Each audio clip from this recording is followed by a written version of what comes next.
Welcome to the Hardcore Closer Podcast. I'm Ryan Stewman, founder of HardcoreCloser.com, and this podcast is all about helping you, the salesperson, close more sales. And look, whether you're selling cars, homes, financial services, consulting, whatever it is that you sell, this podcast is dedicated to help you generate higher quality leads, increase your closing ratios, and show you how to charge premium fees for the items you sell so you can get paid what you're worth. Yo, what's up, Closer Nation?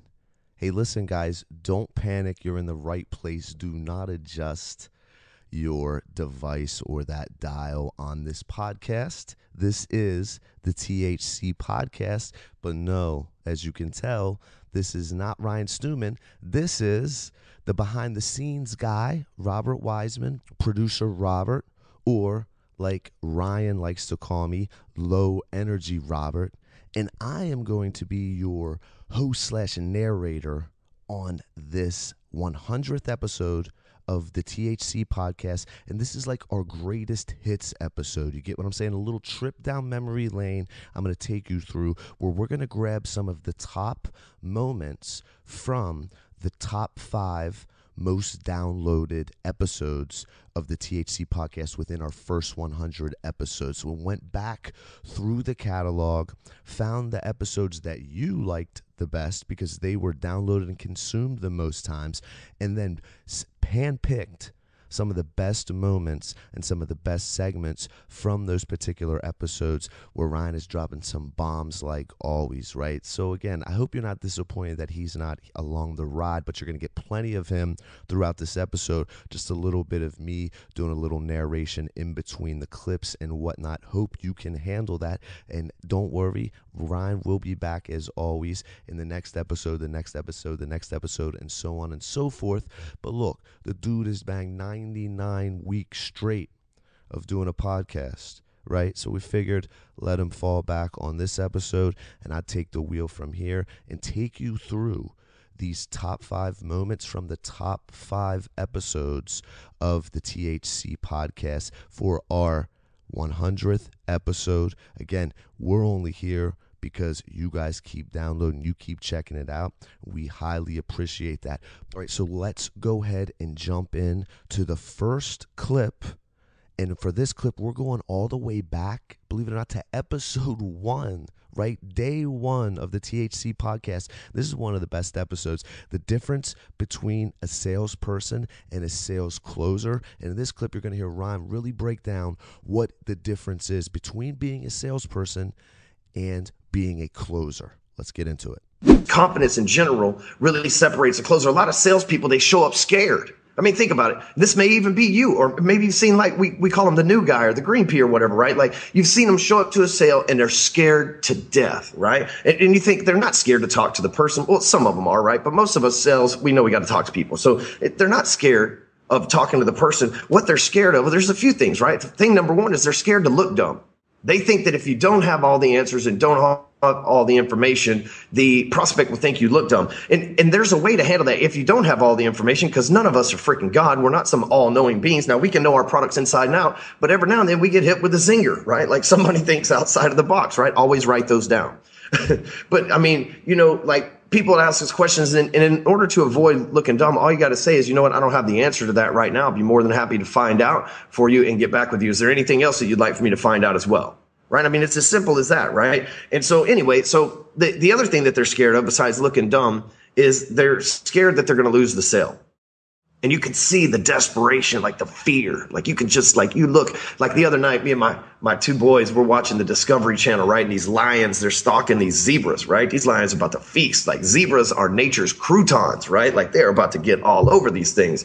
And so I was trying to explain, my boys didn't know what crouton was. So I was saying zebras are like nature's hamburgers, right? Like the lion, he just goes eat a zebra. Like we just eat hamburgers, right? So that's what we had for dinner. Within a couple of minutes, we're all sitting here watching these lions take off and eat these zebras, and we're all going, hamburgers! Like Amy was having a blast, right? It was a very masculine moment here in the Stewman penthouse. But so the reason why I say that is a closer goes in with that confidence. That lion wasn't worried if that zebra kicked him, right? Or maybe the zebra could outrun him. The lion just went in there and is like, I'm about to eat me some freaking horse. That's what's going down. African horse is about to get ate right now. And I'm not stopping until I get some horse in my mouth. right? Like he was ready for that zebra. And that's the same tenacity a closer approaches, because you're confident, hey, I'm going to close this sale, right? No matter how hard they run, no matter how hard they push, if I have what's perfect for their situation, a closer knows to go in and close that sale. However, a salesperson goes in and they have fear. What if I blow the sale? What if it's too high a price? What if they don't like it? What if they don't like me? Right? And they worry about all this other stuff that could potentially keep them from a check. But the truth is that worrying is exactly what keeps them from their check. Isn't that ironic? Right? Don't you think? Well, hey, so, Stewman, let me ask you a question. Yeah, Sorry to cut you off, but let's talk. You're talking about confidence, and that's really good.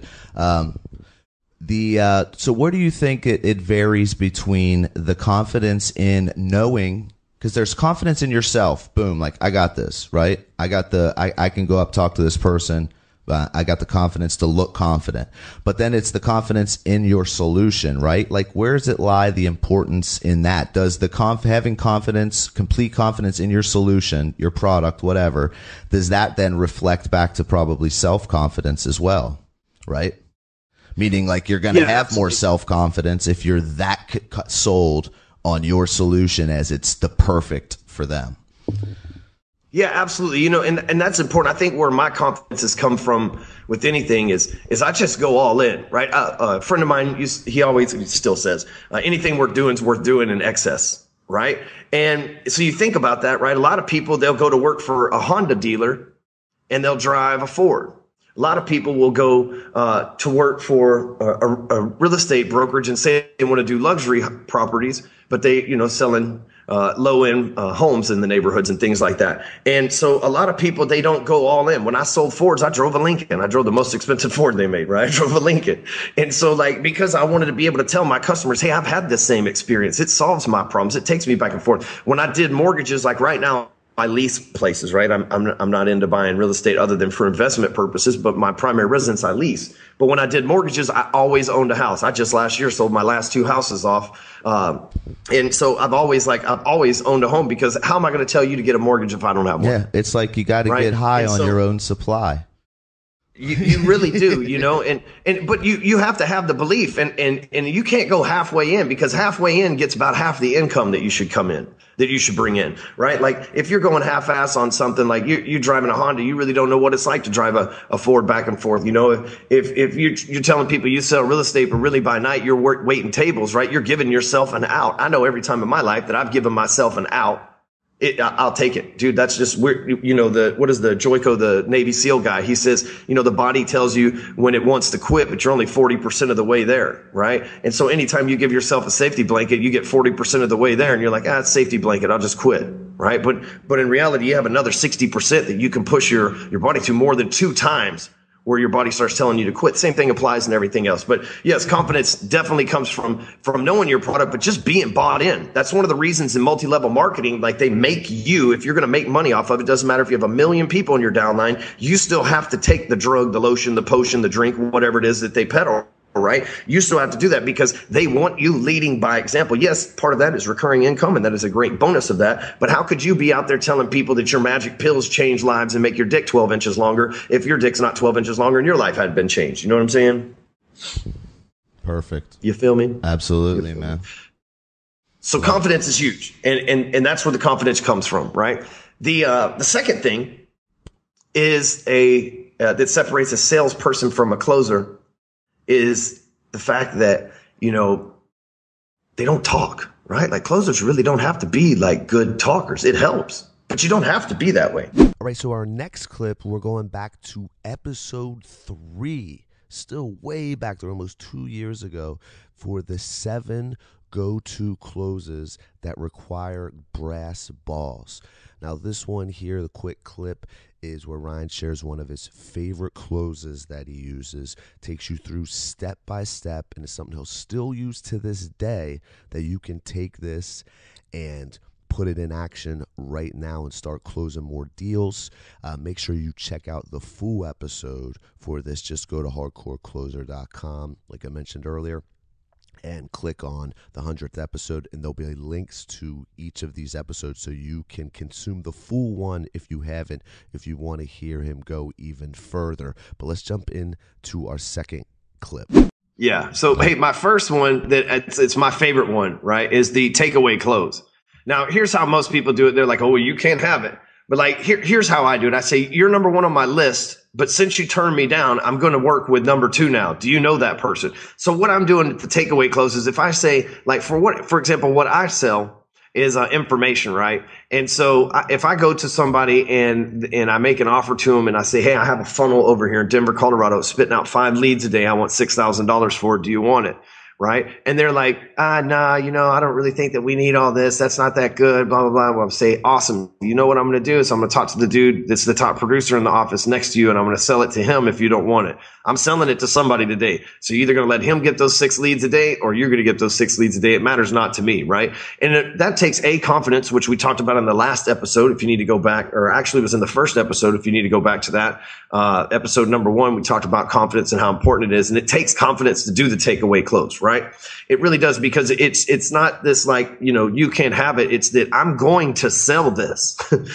I'm going to sell this thing like I tell people when they came into the car dealership, I know that I talk about cars, I love them, right? When people come in the car dealerships, like I'm going to sell this car to somebody is buying this Silver Edge. I've seen it happen 100 times since I've been here. Somebody's going to buy it. The question is it going to be you?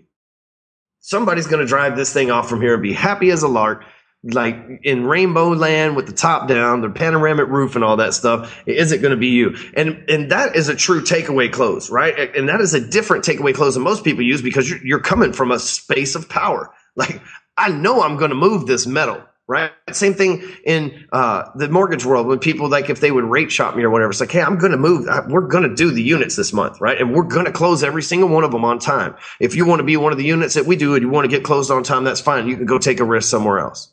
I have a track record of never missing a meeting, never missing a deadline. If that's what you want, then absolutely, I can take care of you. If not, we're going to do that for somebody, which only further bumps you back in the line of when we can get you done. So it's just a different way. Another takeaway close. And I think Zig Ziglar called it the doorknob, like as you're going to the doorknob, use this one. And I put my own little hardcore closer spin on it, but it's the hey, by the way, right? The hey, by the way close. And so basically it goes, hey, by the way, this is what I do. If you like this and you want more help with it, I can help you, but I want your business in exchange. What's it going to be? So this is like for referrals and stuff like this. It's like, hey, by the way, I do sales training. And if you like this sales training, like let's just like, for example, right here, hey, by the way, I do sales training. And if you like this podcast and you want more help with your sales training and how you can generate leads and everything else, then that's awesome. You know what? I want your business in exchange for that. I'll continue to deliver you the value. You can continue to buy my products like showupandclose.com, and I'll consistently continue to deliver the value. What's it going to be? Right? Like if you like this, don't you want more? But hey, by the way, it's just like a good way to turn around and spin it on somebody. It's like very casual. It's like, oh, hey, by the way, this is what I do. And if you like this, you want, my help with it, then I can help you. But this is what I want in exchange. That works very well with referral partners. Oftentimes I'll teach the loan officers that I work with to reach out to the real estate agents and say, and do something for them, right? To make them a page, run an ad for them, give them some leads, whatever the case. It's like, hey, if you want some more of these leads, and all I ask is that you send me your leads in return. I've got a badass loan officer named Chad Prio. I love the guy to death, dude. He's been to my house multiple times, and he's been in the tribe for, well over a year now. And his deal is he hits up real estate agents and he says, hey, I can deliver you 5 leads a month. Can you deliver me 1? All right, our third clip from this flashback episode trip down memory lane is taking us back to episode 2, right? And this one was how you can make $1 million no matter what you sell. This is one of our most popular episodes, one of my favorites. And this one is where Ryan goes in this clip, and he's talking about really how he was able to scale and get to 7 figures, and kind of a little bit about his journey there, so you can take from that what you will, learn, and apply it. Let's jump in. I had no sales team, nothing. And so I thought, working in this industry, I knew that it was possible to make $1 million, but I thought I could do it on my own, and I couldn't. So I put I looked at my situation after the lawyer told me that, my company was essentially worthless, and if I died, nobody would pay. And I thought about my son, right? He still needs the finer things in life. And his mother can provide for him, sure. But I want to provide above and beyond that for him and for Amy and Asher. And so, it was like a reality call. So I started scaling things up. And I started leveling up, and I started playing the game of how much more can we make? If I put this much money into advertising, how much more can we pull out? If we put this much more in advertising, how much more can we pull out? And we've been building and building and building ever since. And we're well beyond multiple seven figures this year that we're on track to do. I mean, dude, we are just lighting the world up. And you can see in our Sales Talk with Sales Pros group that people love what we're doing. We're changing lives, man. There was a guy that just posted in there this morning, Alex Jimenez. He says, I wanted to thank Lindsay and Ryan for reaching out when my mother passed away. My boss at my job didn't even say anything about it, but you guys, having 100,000 people on social media, took the time to reach out to me and tell me sorry for your loss. And so that's what we do, though. We care about our people. We have thousands of clients right now. We care about them, right? Something like that happens. This dude's boss didn't even give a shit, right? Like, this dude's making the boss money every single month because he's a producer. If he's in my crew, you can believe that. So he's making the boss money every single month. Boss doesn't even acknowledge him. Well, guess what else happened? He switched jobs, right? He went to work with one of my other tribe members. But see, it's like we care, right? That's what made us different. So we started playing this game. And you can see the marketplace started loving us. They just needed to know about us. And so here's what I want to tell you. It's possible to make $1 million, but it's not always possible to do it alone. But if you put a team together, you make multiple millions of dollars. You see, my team makes less than 50%. So if they bring in $3 million in revenue this year, you can do the math. Minus operating expenses and advertising, which we're running, $30,000 a month right now in advertising. But you think about that, like you think, well, but it's not possible in selling cars, Ryan. You're talking about sales training online. We know Cardone makes a few million a month and all this stuff, right? You're like, you're talking about something where there's Tom Ferry and all these other guys that are making a lot of money doing this, right? Tony Robbins, Frank Kern, Kevin Nations, these guys are getting paid. So you're not in an industry where that seems impossible, but I sell insurance or I sell meat door to door, or I sell cars. I move steel, right? Well, let's talk about that. Somebody in your industry is making $1 million right now per year, probably more, probably the person you work for, because they've done what I just talked about. They've scaled the team. You're part of that team, bro. You're on the team, dude, right? Like, you're part of that team, and they've scaled that team. And with you a part of it to make themselves $1 million, what's keeping you from doing the same thing? I said you can make $1 million no matter what you sell. I didn't say you had to make $1 million being in sales, because here's the big paradigm shift that happened to me when my lawyer and I had this conversation. The paradigm shift was real simple. I had to make the shift from salesperson to CEO. It was that simple. I go and I meet with my CPA, who happens to be my neighbor, great guy, Stoner Albright. If you need a CPA, like if you're a baller and you need a CPA, because he is expensive, he is the best, but holy shit, he is awesome. Gene Stoner with Stoner Albright here in Dallas, Texas. I go down there to see Gene. And Gene tells me, he says, you've got to start acting like a CEO and stop thinking like a salesperson. If we're going to take this company public, or if we're going to sell it off, or if we're going to create a legacy here, we need to make you start thinking like someone that's operating a business, not just somebody selling sales training.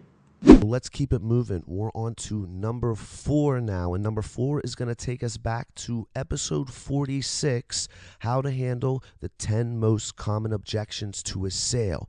Now, in this clip, you're going to hear Ryan talk about handling one of the most common objections that everybody gets in every industry, how exactly he handles it and is able to move the sale forward and to a close. Check it out.